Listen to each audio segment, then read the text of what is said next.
გამიჯერე, რომ მე ვიცი როგორ გზნობ თავს, როდესაც ფიქრობ, რომ ყველაფერი რთულად მიდის.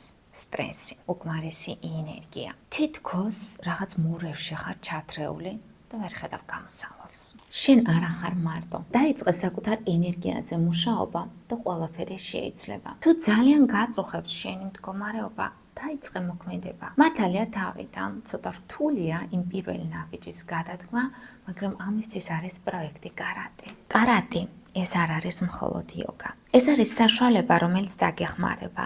მართო შენი შიშები, დააბალანსო შენი ჩაკეტილი ჩაგრები, დაიმკვიდრო ცხოვრებაში ადგილი. იცოდე, რომ ყველა შეუძლია საკუთარი ენერგიის შეცვლა. თუ დღევანდელი სიტუაცია მოგბეზრდა, დროა მოემზადო ცვლილებებისათვის. კარატე შექმნის შენთვის ახალ შესაძლებლობებს. პროექტი იწყება 14 ივლისიდან, მაგრამ რეგისტრაცია უკვე გახსნილია. ეხლა შენი დროა. ხარ მზად ცვლილებებისათვის? მომწერე.